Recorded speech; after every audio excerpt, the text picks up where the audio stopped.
இந்த திருப்பலியானது நினைவிலையாக ரூபன் ஜெயஸ்ரீ குடும்பத்தில் ஒப்படைக்கின்றார்கள், ஐசின் குடும்பத்தில் ஒப்படைக்கின்றார்கள், ஜான் போஸ்கோ மார்கரெட் குடும்பத்தில் ஒப்படைக்கின்றார்கள், ஷர்மிளா சார்ஸ் குடும்பத்தில் ஒப்படைக்கின்றார்கள், ரொனால்டு ராபின் குடும்பத்தில் ஒப்படைக்கின்றார்கள், பேசுல்லாத நகர் தர்ஷனமாதா செய்திகளுடைய அனைத்து நன்மைகளுக்காக நன்றி திருப்பலியாக ஒப்புக்கொடுக்கின்றார்கள். நந்தினி மெனவேல் குடும்பத்தினர் நன்றிப்பலியாக ஒப்புக்கொடுக்கின்றார்கள். மெட்ரிகா வின்சென்ட் நன்றி திருப்பலியாக ஒப்புக்கொடுக்கின்றார்கள். வேளாங்கண்ணி நன்றி திருப்பலியாக ஒப்புக்கொடுக்கின்றார்கள். இந்த குடும்பங்கள் அனைவரும் பெற்றுக்கொண்ட நன்மைகள் அனைத்து நினைத்து பார்த்து இறைவனுக்கு நன்றி செலுத்துகின்றார்கள். மேலும் இந்த திருப்பலி வழியாக இந்த குடும்பங்களுக்காக தொடர்ந்து ஜெபிப்போம். மேலும் 8 குடும்ப கருத்துக்களுக்காக ஒப்புக்கொடுக்கப்படுகின்றது. இரவு அமல்ராஜ் ஆண்ட்ரூ, இரவு பேட்ரிக் சுப்ரமணி, இரவு அலெக்சாண்டர், இரவு கிறிஸ்டம் சகராஜ் இவர்களுடைய நிலைப்பாட்டிற்காக ஒப்புக்கொடுக்கப்படுகின்றது. மீது நம்முடைய தேவைகள் அனைத்தையும் ஆண்டவருடைய திருக்கரத்தில் ஒப்புக்கொடுத்து இந்த கருவாதி பலியில் பக்தியுடைய பங்கெடுப்போம்.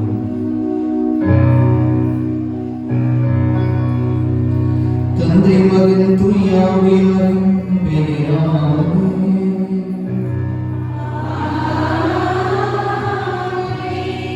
நம் ஆண்டவராகிய இயேசு கிறிஸ்துவின் அருளும் கடவுளின் அன்பும் தூயாவியாரின் நட்புறவும் உங்கள் அனைவரோடும் இருப்பதாக.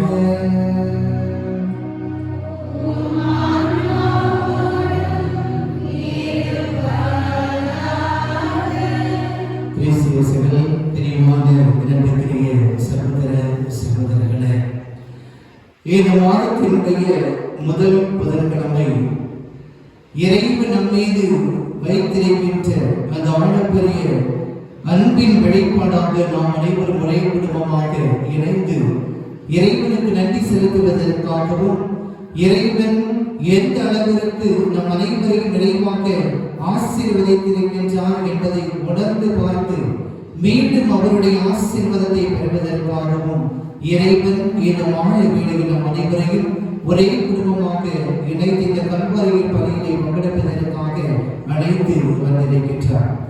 இறைவன் படைத்த நாளிதுவே அது மகிழ்வோம் என்று வாசிப்பதற்கு இணங்க நாம் அனைவரும் இந்த உன்னதமான நேரத்தில் சிறப்பாக நம்முடைய குடும்பத்தில் இருக்கிற அனைத்து கருத்துக்களுக்காகவும் அதில் சிறப்பாக நம்முடைய உலகத்தில் அமைதி நாடுகளுக்கிடையே மாநிலங்களுக்கு இடையே ஏற்படும்படியாக சிறப்பாக இந்த திருப்பலியில் ஜெபிப்போம். ஒரு சில நிமிடங்கள் கண்களை மூடி இறைவனை நம்முடைய மனிதர்களை நினைத்து இந்த நேரத்தில் சிறப்பாக ஜெபிப்போம். நம்முடைய தேசத்தில் அமைதி நிலைப்பதற்காக பொறுமையோடு ஒவ்வொரு கடவுளுடைய பிள்ளைகளும் வாழ்வதற்காக மனிதத்தை அவர்கள் புரிந்து கொண்டு வாழ்வதற்காக இந்த நேரத்தில் ஜெபிப்போம். இந்த திருப்பலியில் பக்தியோடு பங்கெடுக்க தடையாக இருக்கின்ற நம்முடைய குற்றங்கள் குறைகள் பாவங்களுக்காக ஆண்டவரிடத்தில் மௌனமாக மன்னிப்பை நாடுவோம். இறைவனிடமும்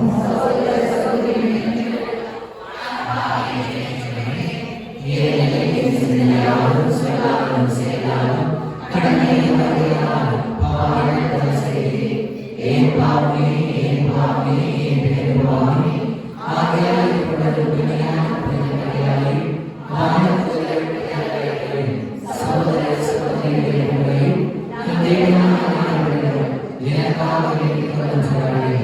இல்லாமல் இறைவன் மீது இரக்கம் வைத்து நம் பாவங்களை மன்னித்து நம்மளை வாழ்வுக்கு அழைத்து செல்வாராக.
இறைவா,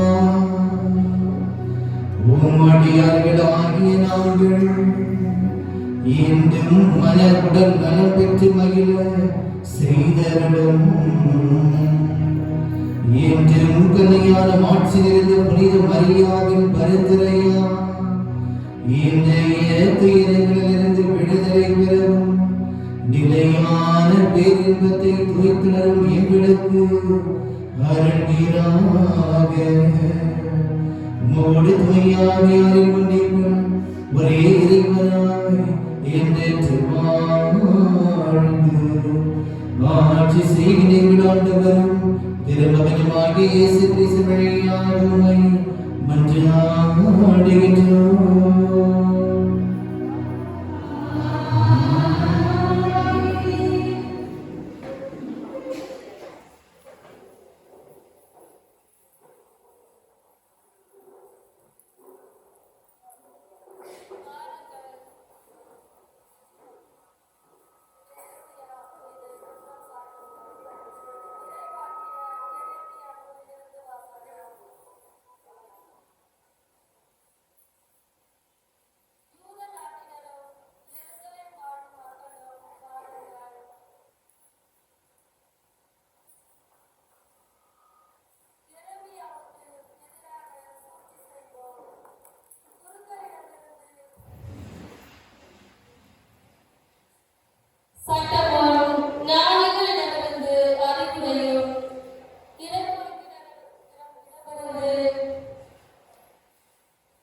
ஒப்படைக்கின்றேன். வாக்கு பெறாத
எழுதிய பரிசுத்த நற்செய்தியிலிருந்து வாசகம்.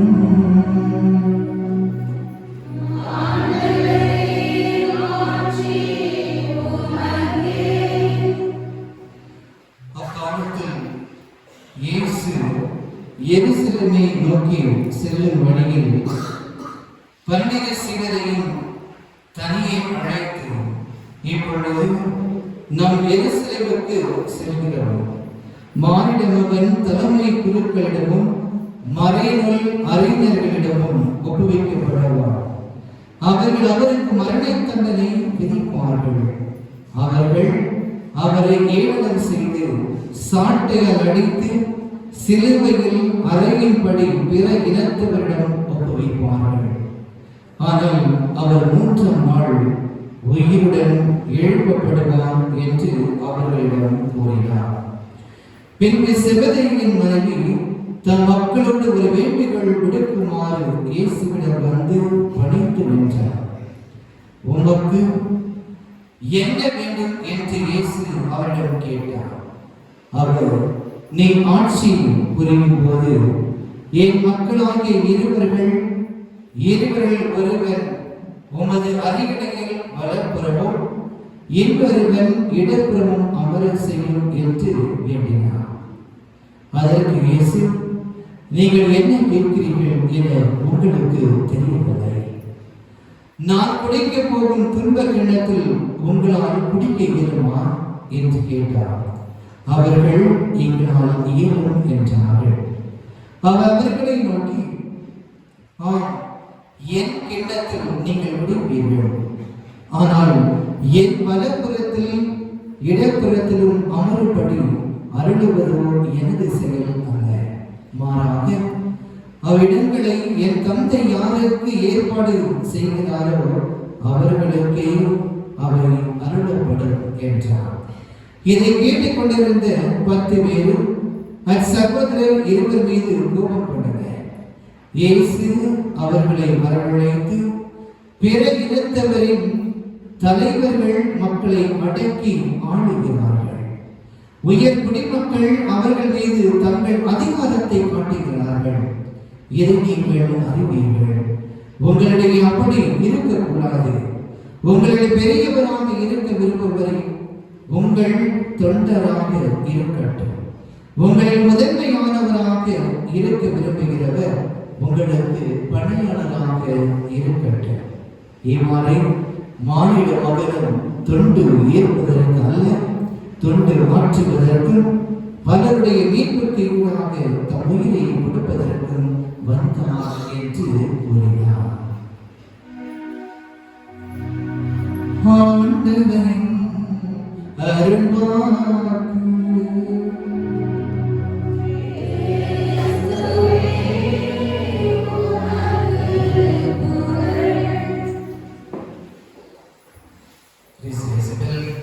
பிரியமான சகோதர சகோதரிகளே,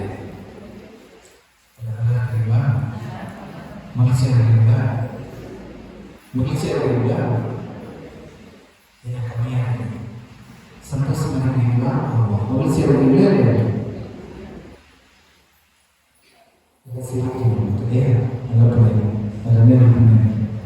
மகிழ்ச்சியாக இருக்கிறது நம்ம வந்தோம் இல்லையா? கஷ்டத்தோடு கூட வந்திருக்கலாம்.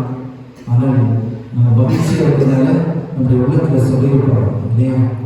ஏதோ கோயிலுக்கு போகணும்னு கூட நம்ம இருக்கலாம். சில நேரத்தில் ஜெருசலேமை நோக்கி பயணம். யாருடைய பயணம்? ஜெருசலேமை நோக்கி பயணம். யாருடைய பயணம்? யாருடைய பயணம்? ஜெருசலேமை நோக்கி ஆண்டவர் இயேசு கிறிஸ்துவுடைய பயணம் இல்லையா? இந்த தவக்காலத்தில் நம்ம அதிகமாக சிந்திப்பதை ஆண்டவருடைய சிலுவை பாடல்கள் இல்லையா? ஜெருசலேமை நோக்கி பயணம் இல்லையா? முதலிலேயே நம்முடைய பிறப்பிலிருந்து இறப்பு வரையிலும் நீங்களும் நானும் எங்கே பயணித்துக் கொண்டிருக்கிறோம்? இந்த பயணத்தில் எத்தனை வகையான மக்களை நீங்கள் சந்தித்துக் கொண்டிருக்கிறீர்கள், நான் சந்தித்துக் கொண்டிருக்கிறேன் என்று உங்களுக்கும் எனக்கும் எண்ணி பார்க்க நேரம் இல்லை. யாரும் எண்ணி பார்த்துருக்கீங்களா? இவ்வளவு நாள் எத்தனை நபர்களை நம்ம சந்தித்திருக்கிறோம்? யாராவது ஒரு நாள் சொல்லுங்க பார்க்கலாம், பிறப்பிலிருந்து எத்தனை நபர்களை நான் சந்தித்தேன்? பார்க்கலாம். யாருமே இல்லை. நான் பிறப்பிலிருந்து இந்த நேரம் வரையில் நாம் சந்தித்த மக்கள் நமக்கு கொடுத்தது என்ன? என்ன கொடுத்தாங்க? என்ன கிடைச்சிச்சா? சந்திச்சு ஒண்ணுமே கிடைக்கல. கடைசியாக கிடைச்சது ஒரு சில வார்த்தைகள், நல்ல வார்த்தைகள், தகாத வார்த்தைகள். ஏழைய கோபத்தில் முடிந்தது. மகிழ்ச்சியை இழந்தோம், சந்தோஷத்தை இழந்தோம், அமைதி இழந்தோம், எல்லாம் இழந்திருக்கிறீர்களே. சில நேரத்துல மகிழ்ச்சியை கூட கொடுத்திருப்பாங்க. பிரியமானவர்களே, ஆண்டவர் இயேசு கிறிஸ்து ஜெருசலேம் நோக்கிய பயணம் இல்லையா? இனி நற்செய்தி வாசகத்தில் நாம் வாசிக்க கேட்டோம். ஆண்டவர் தன்னுடைய சீடர்கள் 12 பேரை கூட்டிக் கொண்டு ஜெருசலேம் நோக்கி சென்றார். அதுதான் முதல்ல நம்ம வாசிக்க கேட்டோம்.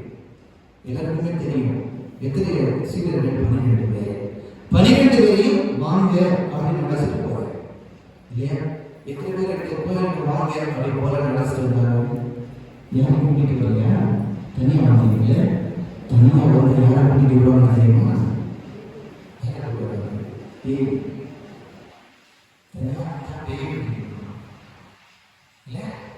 நம்ம வருகின்ற பொழுது எத்தனை நபர்களை நாம் அழைத்துக் கொண்டு வருகிறோமோ அத்தனை நபர்களும் இறைவன் பார்த்து இல்லையா? தொடக்கத்தில் வருகின்ற பொழுது ஒரு 6-7 பேருக்கு உட்கார்ந்து ஜெபம் சொல்லிட்டு இருந்தாங்க. நான் நினைச்சேன் இந்த 6-7 பேருக்கு தான் திருப்பலையா அப்படின்னு நினைச்சேன் இல்லையா?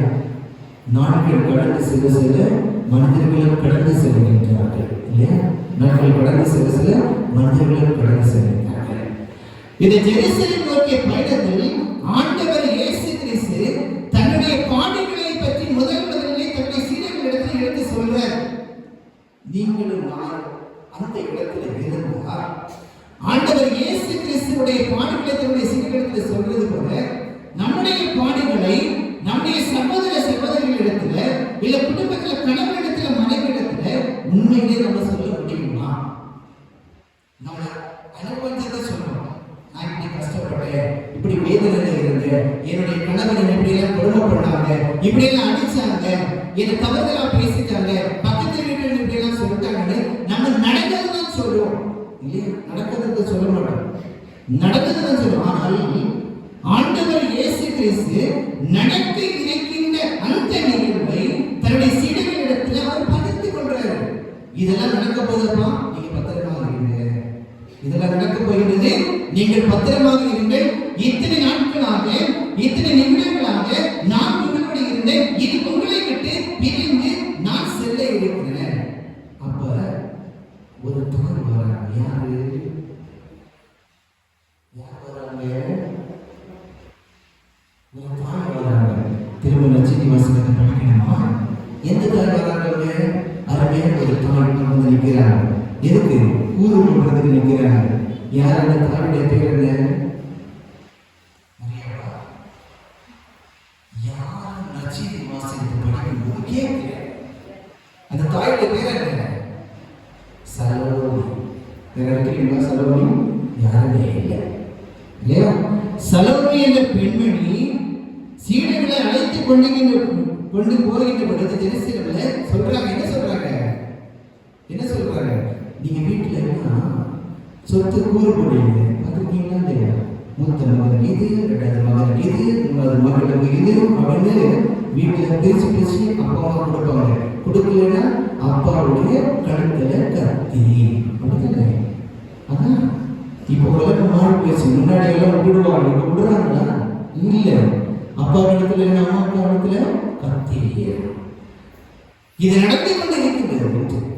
அதே போல இந்த தாய் ஆண்டவரிடத்துல வராங்க. வந்து சொல்றாங்க, என்னுடைய 2 மகன்கள், ஒன்று உன்னுடைய வலப்பக்கத்திலும் இன்னொரு மகன் உன்னுடைய இடப்பக்கத்திலும் அமரணும். எங்க அருகிடையில் அமரணும் அப்படின்னு கேட்கிறாங்க. அந்த 2 மகன்களுடைய பேர் தெரியுமா? சீடர்கள்ல 2 பேர் சொல்லுங்க பார்க்கலாம். சலோமியுடைய 2 பிள்ளைங்க யாரு? எல்லாம் இங்கே பார்த்துருக்கீங்க. சலோமியுடைய பிள்ளைங்க யாரு? நான் நீ மட்டும்தான் இல்ல? யாரா? அப்துல் கலாம். யார் அவருடைய பிள்ளைங்க? யாரு? ஆண்டவர் இயேசு கிறிஸ்துவுடைய நெருங்கிய சீடர்கள், இளமையான சீடர்கள். 2 குழுக்கள். நெருங்கிய சீடர்கள், இளமையான கடைசியான 2 சீடர்கள்.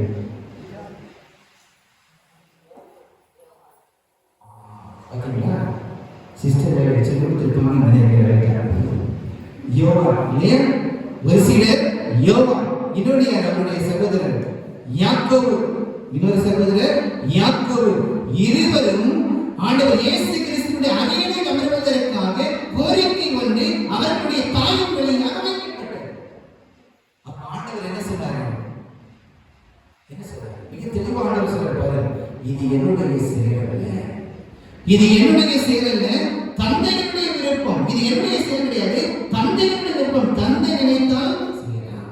அது உடனே ஆண்டவர் சொல்றார், என்னுடைய துன்ப கிண்ணத்தில் பங்கெடுப்பதற்கு நீங்கள் விரும்புகிறீர்களா? அப்ப அவங்க உடனே சொல்றாங்க, விரும்புகிறோம். மகிழ்ச்சி. என்னன்னா கிடைக்கும் நினைச்சு சொன்னாங்க. ஆமா, நான் எடுக்கிறோம் உங்களோட துன்ப கிண்ணம். இந்த துன்ப கிண்ணம் என்ன என்றால், ஆண்டவர் இயேசு கிறிஸ்துவினுடைய பாடுகள், அவருடைய கல்வாரி பாதை, அவருடைய இறுதிக்கிட்ட சாவு இவை அனைத்தையும் உள்ளடக்கித்தான் இந்த துன்ப கிண்ணம். அந்த துன்ப கிண்ணத்திலேயே அவர்கள் அறியாமல் அந்த தாயுடனே பதில் செய்ய என்னால் முடியும், என்னுடைய குழந்தைகளை பங்கெடுப்பாங்க அப்படின்னு சொல்றாங்க. ஆனால் அந்த துன்ப கிண்ணம் என்பது இவை அனைத்தையும் உள்ளடக்கி இருக்கின்றது என்பதை அந்த தாய் புரிந்து கொள்ளவில்லை. இதுதான் ஜெருசலேம் நோக்கி பயணம். இது ஜெருசலேம் நோக்கி பயணம். அங்கதான் ஆண்டவர் நமக்கு சொல்லுகின்ற வார்த்தை என்ன சொல்றாருன்னா, உன்னுடைய பாதையில், உன்னுடைய வாழ்க்கையில நீ சந்திக்கின்ற மக்கள் எந்த விதமான மக்கள் என்று உன்னால் படித்துக் கொள்ள முடியாது. உன்னுடைய உறவை நீ நினைத்து பார்க்க முடியாது. உன்னுடைய சகோதரத்தை இன்று உன்னோட கூட இருப்பார்கள், நாளை இருக்க மாட்டார்கள்.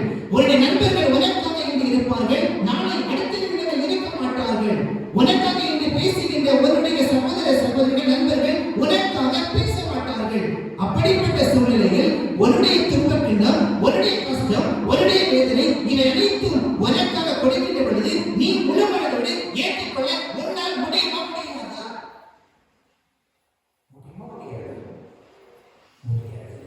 நம்ம சொன்னோம் எப்பதெல்லாம் எல்லாத்தையும் ஏற்றுக்கொள்வாங்க இல்லையா? எல்லாத்தையும் ஏற்றுக்கொள்வாங்க. ஆனால் என்னால் சுமக்கதான் முடியாது, என்னால் சுமக்கதான் முடியாது. ஆண்டவர் இயேசு கிறிஸ்து தன்னுடைய சீடர்களிடத்தில் அடிக்கடி சொன்ன வார்த்தை என்னவென்றால், உங்களுடைய சிலுவையை நீங்கள் சுமந்து கொண்டு என்னை பின்பற்றி வாங்க. இன்று சீடர்களை 12 பேரை தரிசனங்களுக்கு அழைத்து போனார்களே, அவங்களுடைய சிலுவையை தான் சுமந்து போனாங்க. வேற யாருடைய சிலுவையை சுமக்கல. அதே போலதான் மனிதனுடைய வாழ்க்கையில நாம் எதை அடித்தளமாக கொண்டிருக்கிறோமோ அதன் அடிப்படையில் நம்முடைய வாழ்வில் இன்று இயேசு கிறிஸ்துவை நீங்கள் அடித்தளமாக வைத்து அவரையே நீங்கள் பின்பற்றி வாழ்ந்தீங்கன்னா ஆண்டவர் உங்களோடு இருப்பார். இல்ல, என்னுடைய விருப்பத்தை தான் நான் நிறைவேற்றுவேன். ஆண்டவரை எனக்கு இதை கொடு, அதை கொடு, நான் அங்க போடுவேன் உண்டியல காசு, இங்க உண்டியல போடுவேன், இதை செய்வேன், எல்லாத்தையும் செஞ்சு உனக்கு மாலை போடுவேன், புடவை கட்டுவேன், மாதாவுக்கு என்னென்ன வேணுமோ அன்னதானம் கூட கொடுப்பேன், எல்லாத்தையும் சொல்லிட்டு போனாலும் ஒன்றும் நடக்காது, ஒன்றும் நடக்காது. ஏன்னா இதை அனைத்துமே வெளி வேட வேஷம், வெளி வேட வேஷம். ஆண்டவர் இயேசு கிறிஸ்து என்ன சொல்றாரு? உன்னுடைய உள்ளத்தை நீ முதல்ல தூய்மை செய். ஆண்டவர் இது ஜெருசலேம் நோக்கி பயணத்துக்கு முன்பாக 40 நாட்கள் அவர்கள் நோன்பிருந்து ஜெபிக்கவில்லையா? தந்தையோடு இருக்கவில்லையா? அப்ப உங்களையும் என்னை போல இருந்தாரு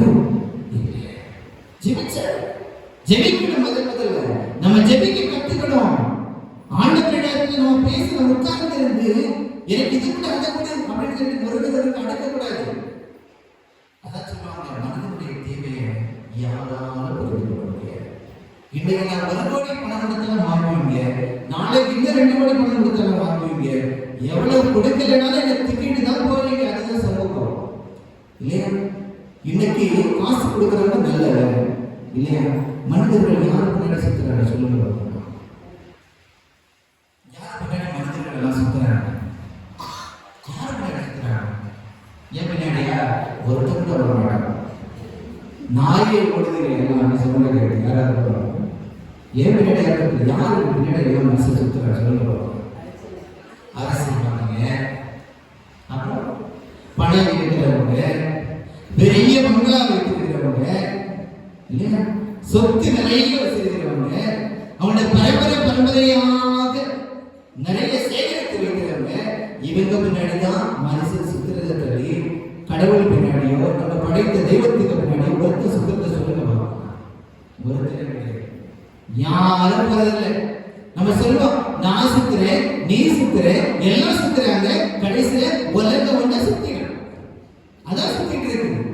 உலகம் ஒண்ண சுத்தி முடிச்சு கடைசியில கொண்டு போய் வச்சுவாங்க. நீ இங்க தானே சுத்துன, எந்த சுத்தின உலகத்துல? இப்ப நீ எங்கே சுத்தன என்கிட்ட வந்து இருந்து சொல்லு.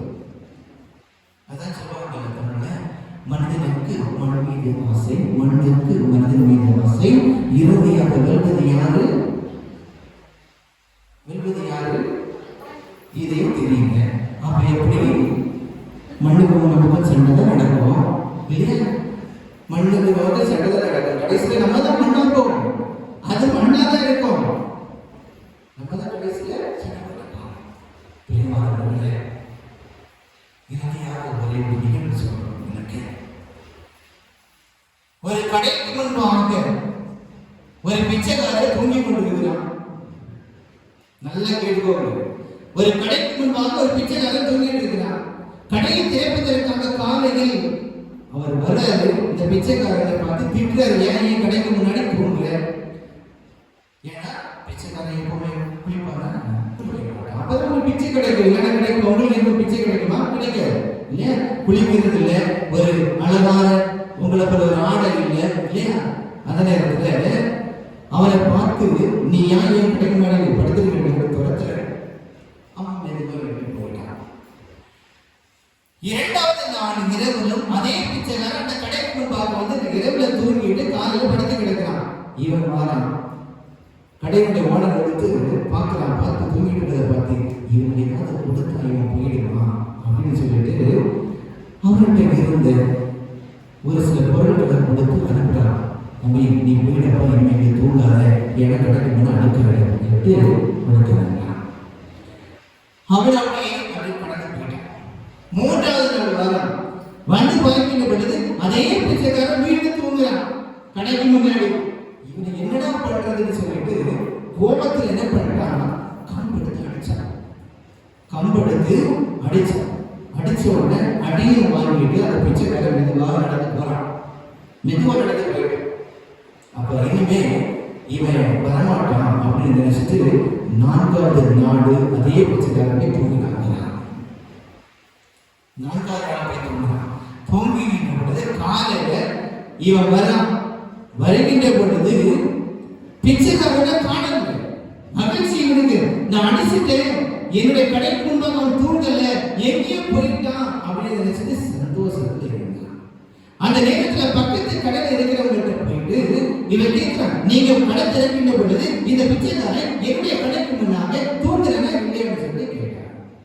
அப்ப ஒரு தாய் சொன்னாங்க, உங்களுடைய கடைக்கு முன்னாடி அவன் செத்து கிடந்தான், அவனை தூக்கி கொண்டு போவதை நாங்கள் பார்த்தோம். உடனே இவன் என்ன பண்றதுன்னு தெரியல, எப்படி இறந்தானா இவனுக்கு தெரியல. அந்த நேரத்தில் கடைக்கு உள்ள போய் சிசிடிவி கேமரா போய் பார்க்கிறான். நமக்கு முன்னாடியே நடந்து கொண்டிருக்கிறது எல்லாத்தையும் பார்க்கிறான். பார்த்துட்டு ஒவ்வொரு நாளும் என்ன இந்த பிச்சைக்காரன் இரவுல செய்திருக்கான் அப்படின்னு ஒன்று நான் பார்க்கின்ற பொழுது இரவிலேயே அந்த கடையை கொள்ளையடிப்பதற்காக திருடர்கள் வந்திருக்கின்றார்கள். கொள்ளையடிப்பதற்காக திருடர்கள் வந்திருக்கிறார்கள். இந்த திருடர்களை நபர்களை ஒவ்வொரு நாளும் இந்த பிச்சைக்காரன் துரத்திவிட்டு அங்கே தூங்கியிருக்கான். இறுதியாக ஒரு நாள் இந்த பிச்சைக்காரர்கள் சேர்ந்து வந்து ஏற்கனவே அடிப்பாங்க. கடைசி நாள் என்ன நடந்துச்சுன்னா, அந்த கொள்ளைக்காரர்கள் அனைவருமே சேர்ந்து இவனை தரக்கரன் நல்லா அடிச்சு அங்கே கொண்டு போட்டுட்டு போயிட்டாங்க. இவன் கேட்கணும்னு அந்த வீடியோ எல்லாம் பார்த்துட்டு இருந்துச்சு. இத்தனை நாட்கள் என்னுடைய கடையை கொள்ளையடிக்க வந்தவர்களை அவன் தான் காப்பாற்றி இருக்கிறான். நாங்கள் அவரை தவறுதலாக புரிந்து கொண்டு அவனை அடித்தேன், அவனை விரட்டினேன், அவனுக்கு தேவையானதை கொடுத்தேன். இறுதியாக அவனுடைய உயிர் கூட போயிடுச்சு. எனக்கு அவனிடத்தில் சென்று மன்னிப்பு கேட்க முடியல. உயிர் போயிடுச்சு. அவனுடைய உயிர் பிரிக்கப்பட்டது. நான் எப்படி அவனை கேட்கிறது? எங்கே போறது செய்யாமல் அவன் அழுதான். நின்றுட்டு அவன் உள்ளமே எல்லாம் திகத்தி நிற்கிறது. என்ன செய்யறது அவனுக்கே தெரியல. அந்த நேரத்துல அவன் வீடு போயிடுச்சு. அப்படியே நினைச்சிட்டு தன்னுடைய உள்ளத்துல நினைக்கிறான், இனிமே என்னுடைய கடையில எந்த நபர் பிச்சைக்காரர்கள் யார் வந்தாரோ அவர்களை நான் பாதுகாக்கிறேன். அவனுடைய செயலை நான் புரிந்து கொள்ளவில்லை, என் மனம் வருந்துகிறேன் அப்படின்னு சொல்லிட்டு மனம் வருந்துட்டு இனிமே ஒவ்வொரு நாளும் குறைந்தது ஒரு நாளுக்காக நான் நன்மை செய்யணும் அப்படின்னு போகிறான். இதுதான் ஜெருசலேம் நோக்கிய பயணத்தில் நாம் தியானிக்கிறோம். நம்முடைய வாழ்வின் வழியாக ஏதோ ஒரு நபர் நலமடைய வேண்டும், நம்முடைய வாழ்வின் வழியாக ஒரு நாள் உயிர் கொடுக்க வேண்டும் என்றால் ஒரு வார்த்தை போதும் உயிர் கொடுப்பதற்காக. அதே வார்த்தை உயிரை கொள்வதற்கு ஒரே வார்த்தை போதும். நீங்க நினைச்சா ஒரு ஆளுக்கு உயிர் கொடுக்கலாம், அதே உயிரை எடுத்து நம்மளால முடியும். அதுதான் உணர்வுடைய காயங்கள் சொல்லுவாங்க. அதான் உணர்வுடைய காயங்கள். இந்த ஆண்டவர் இயேசு கிறிஸ்து தன்னுடைய மாணவர்களை வச்சு சொன்னாங்க, ஒரு மனது அதை புரிஞ்சுக்கொள்ளாங்களா? ஒருத்தர் புரிஞ்சுக்கல. அந்த பிச்சைக்காரன் செய்த செயலை பின்புதான் அவர் புரிந்து கொண்டார். அதே போலதான் சீடர்களும் பின்புதான் அவர்கள் புரிந்து கொண்டார்கள் எதற்காக இந்த பாடுகளை ஆண்டவர் இயேசு கிறிஸ்து அவர்களிடத்தில் பேசினார் என்பதை பின்புதான் புரிந்து கொண்டாங்க. புரிஞ்சுச்சாங்க? இதுதான் பாடம். நாம் நடந்து கொண்டிருக்கின்றதை யாராலும் புரிஞ்சுக்க முடியாது. நாம் நினைக்கலாம், என்னால புரிஞ்சுக்க முடியும், நான் இப்படிதான் இருப்பேன், அப்படிதான் இருப்பேன், அப்படிதான் நம்ம அடக்குவாங்க, அப்படிதான் அடக்குவாங்க. அதான் இந்த அகஸ்தியர் சொல்றார், ஆண்டவரே உண்மை நான் அடையவில்லை என்றால் என்னுடைய மனதில் திருப்தியே கிடையாது. ஆண்டவரை அடையணும். எல்லாத்தையும் விட்டுடுங்க. இந்த நாட்கள்ல எல்லாத்தையும் விட்டுட்டு ஆண்டவரை தேவைங்க, பாடுகளை தேவைங்க, காயங்களை பாருங்க, அடியை பாருங்க, உதவி பாருங்க, எவ்வளவு வாங்குறாங்க, காத்துக்கு நிலத்தை ஏற்றுக்கொள்ள. அதே போல நீங்களும் நான் ஏற்றுக்கொள்ள. வாழ்வு என்பது ஒரு சாதனை கிடையாது. வாழ்வு என்பது சவால். இது போர் நடக்குது. எங்க போர் நடக்குது? நாடுகளுக்கிடையே போர் நடக்குது இல்லையா? அவங்க செஞ்ச பாவமா, நீங்க செஞ்ச புண்ணியமா? போர் நடக்கல. நீங்க நான் செஞ்ச புண்ணியமா போர் நடக்கல. அங்கே சனிக்கிழமை பார்த்தீங்கன்னா தெரியும், 40 குழந்தைகளுக்கு மேல ஒரே இடத்துல சேர்த்து போறாங்க. அந்த குழந்தைகளை பாவம் செஞ்சாங்க. யாரும் செய்யல. யார் போர் எடுப்பதற்காக தெரிவித்தார்களோ அறிவித்தார்களோ அவர்கள் பாதுகாக்கப்பட்டார்கள். அவங்க தான். ஆனால் யார் போர் எடுப்பதற்காக ஆணை பிறப்பித்தார்களோ காப்பாற்றப்பட்டாங்க. மீதியெல்லாம் இன்னும் நடந்துட்டு இருக்குது போர். பாருங்க, எதுக்கு சொல்றேன்னா, நம்ம சில நேரத்துல நம்ம செய்வது எல்லாமே நான் இப்படிதான் இருப்பேன், ஆணவத்தோடு இருக்காங்க. ஆணவத்தை நீங்கள் உடைக்க வேண்டும். உங்களுடைய கம்பீரத்தை நீங்கள் உடைத்து அல்லது வெளியே வரணும். நீ ஒரு சீடனாக இருக்கிற ஆண்டவர் என்ன சொன்னாரு? முதல்ல என்னிடத்தில் கற்றுக்க. அதான் சொல்றேன் உங்களுக்கு. முதல்ல ஆண்டவருடைய பயணத்தில் நம்ம பங்கெடுக்கணும்னா கடவுள்கிட்ட இருந்து முதல்ல கத்துக்கணும். கத்துக்கவே இல்லைன்னா எப்படி பங்கெடுக்கிறது? பங்கெடுக்க முடியாது. எனவே நம்மளும் ஆண்டவரோடு சேர்ந்து பயணிப்போம். அதான் சொல்றேன். எப்படின்னா நம்முடைய வாழ்க்கை, நம்முடைய சிலுவை என்ன இருக்குதோ எல்லாத்தையும் தூக்கிட்டு போகணும். அடுத்தவங்களுடைய சிலுவை உங்களை தூக்கிட்டு போகாதீங்க. ரொம்ப கஷ்டமா இருக்கு, கனமா இருக்கும். கொஞ்சம் உங்களுடைய வாழ்க்கை, உங்களுடைய குடும்பம், உங்களுடைய ஆசை இருக்குல்ல, உங்களுடைய பேராசை இருக்குல்ல, உங்களுடைய கஷ்டம் இருக்குல்ல, உங்களுடைய நஷ்டம் இருக்குல்ல, உங்க குடும்பத்தை ஒரு எல்லா உங்களுடைய சிலுவை அழுத்துகிறதா இல்லை உங்களுக்கு மீட்பு கொடுக்குதா? அதான் ஆண்டவருடைய பாதை. பிரியமானவர்களே, நாம் கிறிஸ்துவை போல் இருக்க வேண்டும் என்றால் உங்கள் வாழ்க்கை வருகின்ற எல்லாவற்றையும் சந்திக்கணும். எனக்கு அது வேண்டாம் சொல்லிட்டு ஓடக்கூடாது. ஓடியாச்சுன்னா ஒன்றுமே வாழவில்லை. எனவே ஜெருசலேமுக்கு ஆண்டவர் பயணித்ததை போன்று நீங்களும் நானும் நம்முடைய சிலுவையை சுமந்து கொண்டு அவரோடு பயணித்து மீட்பை பெற திருப்பி செய்வோம்.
எல்லாமே இறைவனுக்கு ஏற்றபடி செய்யுங்கள்.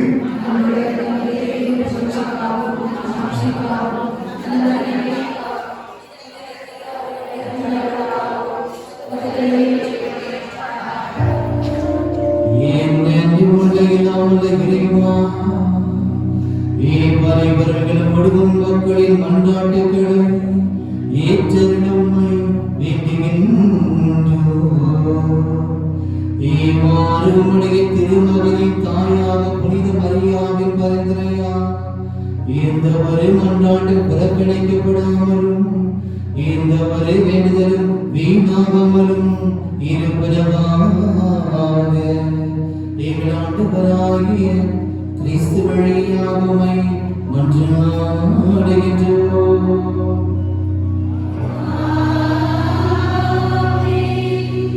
ஆண்டவர் உங்களோடு இருப்பாராக.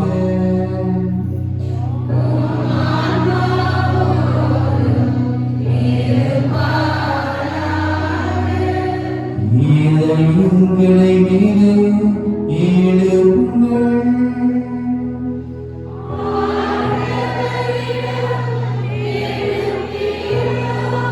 நம் இறைவனாகிய ஆண்டவருக்கு நன்றி பாடுவோம்.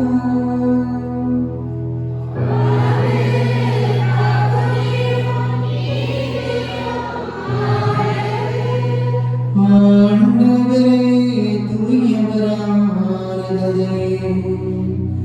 என்றுமுள்ள இறைவா, எந்நாளும் இவ்விடத்தில் நாங்கள் நமக்கு நன்றி செலுத்துவதும் இப்பொழுதும் கன்னியான புனித மரியாவின் வணக்க நாளில் நாங்களும் போற்றி புகழ்ந்து மாட்சிமைப்படுத்துவதும் மெய்யாகவே தகுதியும் நீதியும் ஆகும். எங்கள் கடமையும் மீட்புரிய செயலும் ஆகும்.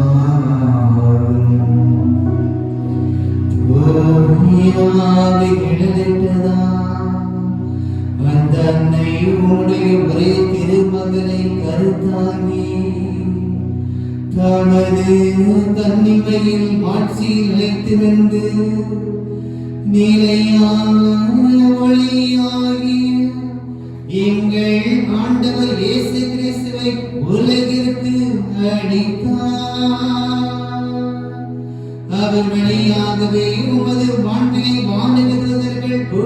பாடுகின்றன.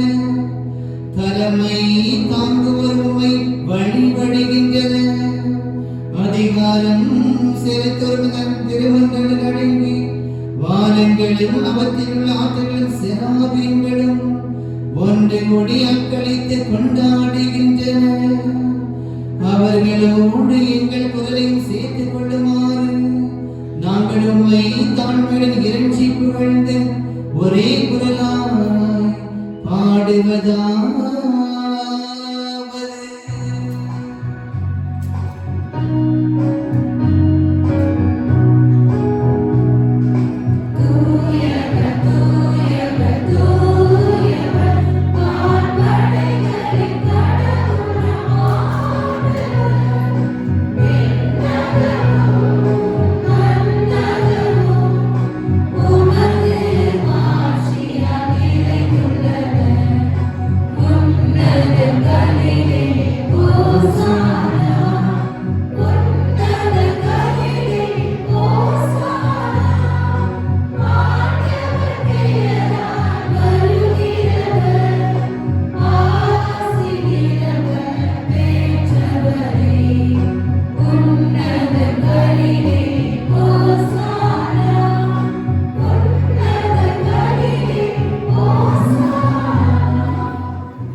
நம்முடைய உலகத்தில் அமைதியும் என்று நிலைத்திருப்பதற்காக ஜெபிப்போம்.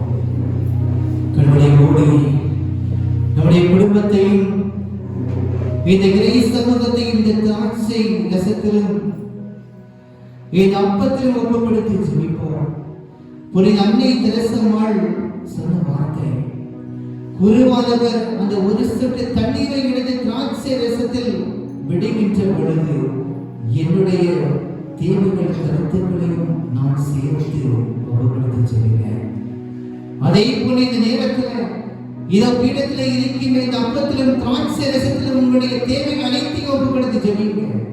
உங்களுடைய கஷ்டமா இருக்கலாம். இந்த தவக்காலத்தில் நீங்க என்னென்ன முயற்சிகள் எடுத்திருக்கிறீங்க, எல்லா முயற்சிகளையும் ஆண்டவரே என்று ஒப்புப்படுத்தி நான் ஒரு பெரும் பாவி அவர் ஒப்புப்படுத்தி தாட்சியோடு ஒப்புப்படுத்தி வழிபாட்டை ஒப்புக்கொடுப்போம். ஆண்டவரே, இவையாகவே துன்பத்தில் நினைத்திருக்கிறாற்று. ஆகவே புனியாவியை பொழிந்து காணிக்கைகளை தூய்மைப்படுத்த உங்களை தாழ்மையுடன் வேண்டுகின்றோம். இவ்வாறு ஆண்டவர் இயேசு கிறிஸ்துவின் திருவுடலும் திரு ரத்தமுமாக இவை எங்களுக்கு மாறுதலாக.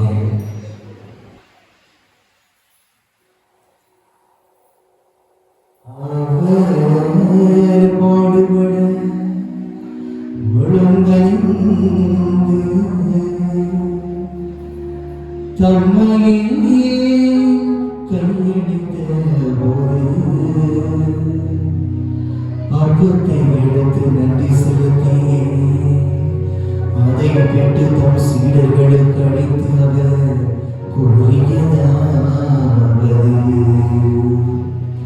அனைவரும் இதிலிருந்து பெற்று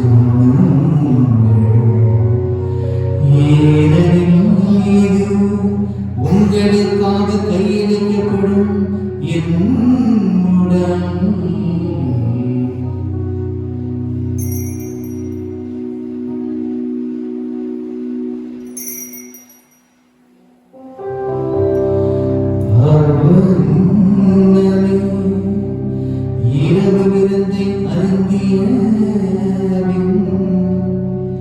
கிண்ணத்தையும் எடுத்து மீண்டும் வாக்கு நன்றி கூறி தம் சீடர்களுக்கு அழைத்து அவர் கூறியதாவது, அனைவரும் இதிலிருந்து பெற்று பருகுங்கள். ஏனெனில் இது புதிய நிலையான உடன்படிக்கைக்கு உரிய என் இரத்தத்தின் கிண்ணம். இது பாவ மன்னிப்புக்கென்று உங்களுக்காகவும் பலருக்காகவும் சிந்தப்படும். இதை என் நினைவாக செய்யுங்கள்.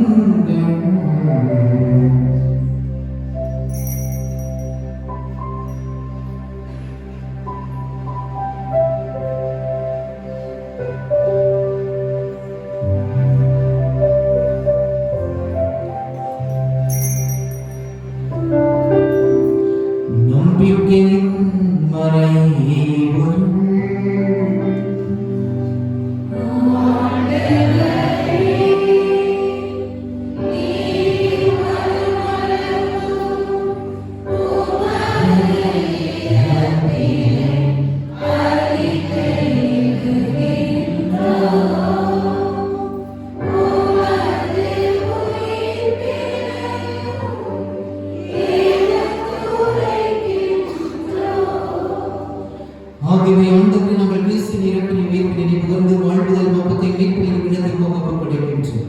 திருமணங்களை ஒழியக்கூடிய தகுந்தவர்களை நீங்கள் ஏற்றுக்கொண்டு எனவே உமக்கு நன்றி செலுத்துகின்றோம். மேலே கிறிஸ்துவின் திருவுடலின் இரத்தத்தில் பங்குள்ள எங்களை துணி ஆவியானவர் கொண்டு சேர்க்க வேண்டும் என உம்மை தாழ்மையிடம் மன்றாடுகின்றோம். ஆண்டவரே, உலகின் பரப்பிற்கும் ஒரு திரு அவை நினைவுறும் எங்கள் திருத்தந்தை பரந்தாம் சிங்கராயர், எங்கள் ஆண்டவர் வீட்டு துணை ஆளுங்கள் எல்லா திருநிலையில இந்த திருப்பல் நன்மைகளையாக ஒப்பு கொடுத்து ஜெபித்துக் கொண்டிருக்கிற குடும்பங்களுக்காகவும் குடும்ப கருத்துக்களுக்காக ஜெபித்துக் கொண்டிருக்கிற நபர்களுக்காகவும் தம்முடைய பிறந்த நாள் மற்றும் திருமண நாளை சிறப்பித்துக் கொண்டிருக்கிற நபர்களுக்காகவும் மேலும் இந்த தவ நாட்களிலேயே பக்தி முயற்சிகளோடு இறைவனிடத்தில் ஜெபித்துக் கொண்டிருக்கின்ற எல்லா மனிதனுடைய தேவைகளுக்காகவும் மேலும் இந்த திருப்பலில் பக்தியோடு பங்கெடுத்துக் கொண்டிருக்கிற உங்களுடைய அன்பு இறை மக்கள் இவர்கள் அனைவரையும் நீங்க நிறைவாக ஆசீர்வதித்து அன்பில் நிறைவு பெற செய்கிறார்கள்.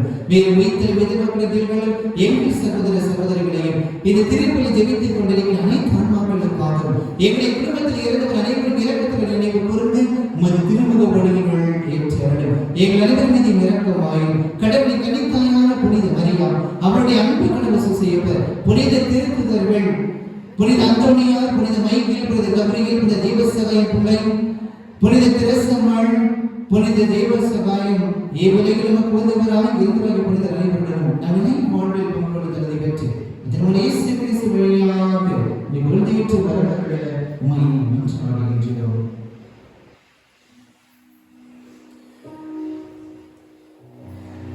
இவர் வழியாக இவரோடு இவன் எல்லாம் அல்ல இறைவனாகிய தந்தையே, தூய்மையாவியாரை ஒன்றிப்பு எல்லா புகழும் மாட்சியும் என்றென்றும் உமக்கு உரியதே.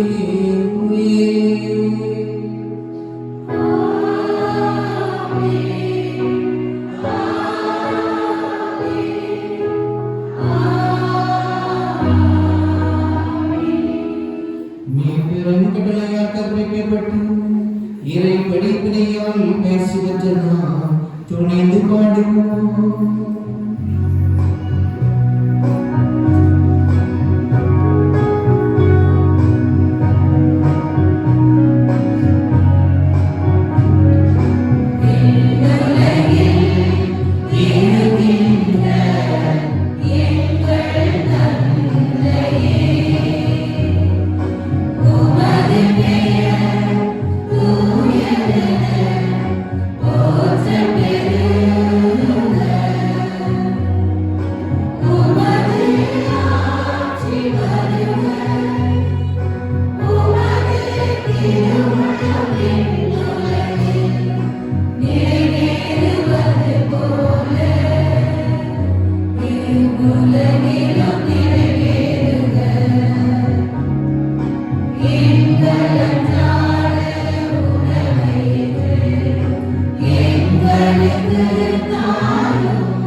அனைத்திலிருந்து எங்களை விடுவித்து எங்கள் வாழ்நாளில் அமைதி கனிவுடனருடமை மன்றாடுகின்றோம்.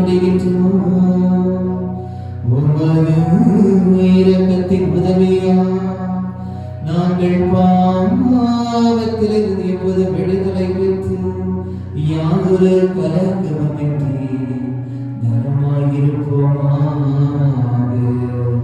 நாங்கள் எதிர்நோக்கியிருக்கும் பேரின்பத்திற்காகவும் இயேசு கிறிஸ்துவின் வருகைக்காகவும் காத்திருக்கின்றோம்.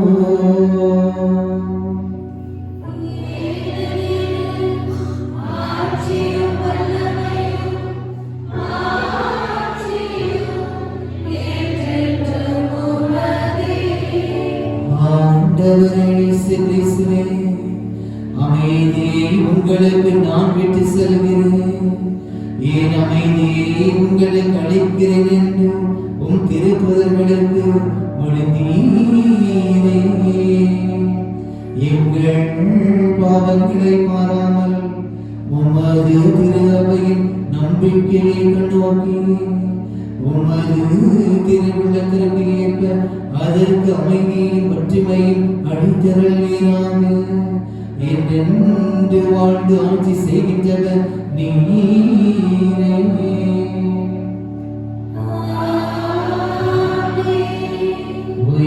ஆண்டவருடைய அமைதி உங்களோடு என்றும் இருப்பதாக.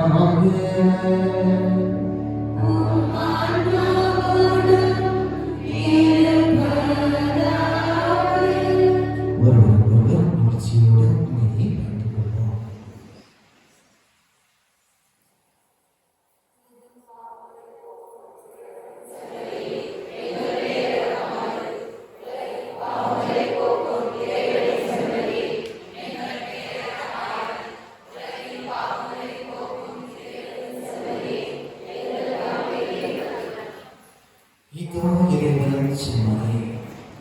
இவரே உலகின் பாவங்களை போக்குகின்றனர். இவரே நாம் அனைவரும் ஒன்றாக இணைந்து வாழ்வதற்காக தன்னுடைய வாழ்வை பலியாக கொடுத்து தன்னுடைய உடலினாலும் இரத்தத்தினாலும் நாம் அனைவரையும் பாவத்திலிருந்து மீட்டுக் கொண்டிருக்கிற உயிர் உள்ள இறைவன் இயேசு கிறிஸ்து. இந்த விருது வழக்கு பெற்று நாம் பெற்று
உணவை உட்கொண்ட நாங்கள் உம்மை கனிவுடன் வேண்டுகின்றோம். என்றும் கன்னியான புனித மரியாவின் நினைவு கொண்டாடுதல் மகிழ்கிறோம். நாங்கள் அதே கன்னியை கண்டு வாழ்த்து எங்கள் மீட்பின் மறை உண்மையை பெற நாங்கள் தகுதி பெறுவோமாக. எங்கள் ஆண்டவராகிய கிறிஸ்து வழியாக உம்மை மன்றாடுகின்றோம்.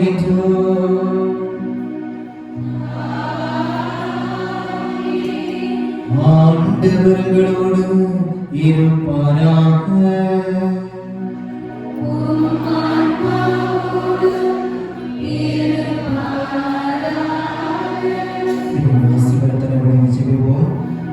புனித கன்னிமரியாவின் தாய்மை பெற்றின் வழியாக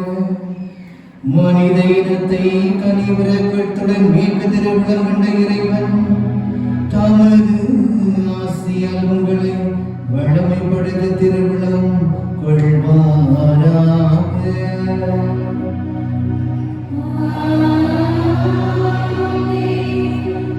அவர் வழியாக வாழ்வின் காரணரை அடைய தகுதி பெற்ற நீங்கள் அவரது பாதுகாவலை என்றும் எங்கும் பரப்ப உணர்வீர்களாக.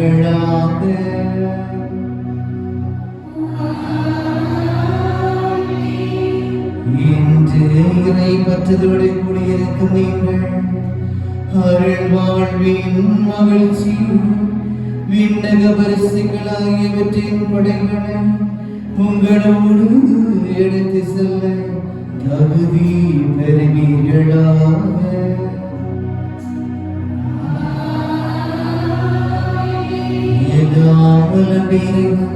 தந்தை மகன் தூயாவியானவர் உங்களையும் உங்கள் குடும்பத்தையும் வாழ்வை நிறைவாக ஆசீர்வதிப்பாராக.